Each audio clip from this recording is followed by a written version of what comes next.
where the news are reliable and not fake. Today's news update are tragic helicopter crash claims life of two Philippine Navy pilots in Cavite City.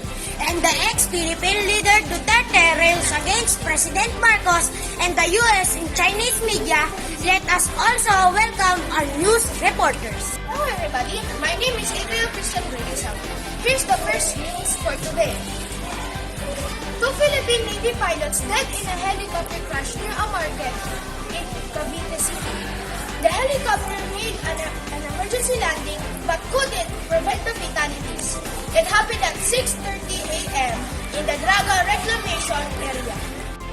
Also, both pilots, a man and a woman, were rushed to hospital but succumbed to their injuries. The families have yet to be informed. Milo!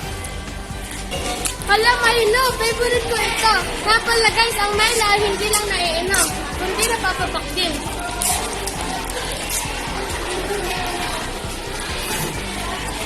Sarap talaga ang Milo guys. Ito ay mabibili kahit sa ang lugar. Mabibili natin ito sa halagang 15 pesos pababa. Kaya tara, bili na tayo. Hello again viewers at home for our sport news. Today, Justin Brownlee leads Gilas Pilipinas to historic Asian Games gold medal victory. Team Brownlee led Gilas Pilipinas to their first Asian Games men's basketball gold since 1962 with 20 points, 10 rebounds, and 5 assists.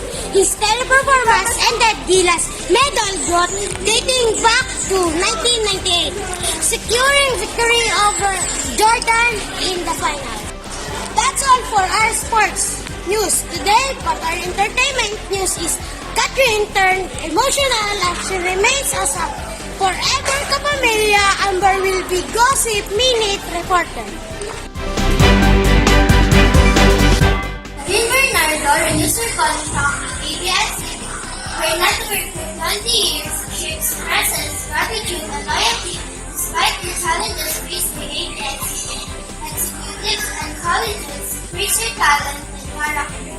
Family, friends, and industry peers also show support at the event. So, today our weather, 33 degrees, 70% precipitation, 59% humidity, and winds of 6 kilometers per hour. So tomorrow, we have 36 degrees, precipitation is 40%, humidity 60%, and 10 kilometers per hour. On Thursday, 36 degrees, 20% precipitation, 61% humidity, and wind speed of 11 kilometers per hour. That's it for our weather. Amigo, yan na lang ang balita para sa araw na ito. Salamat sa panonood ng NNR, ang network ng balita, kung saan ka makakahanap ng totoong impormasyon at lahat ay maaasahan. Ako si John Raymond C. Reyes, ang news anchor para sa NNR at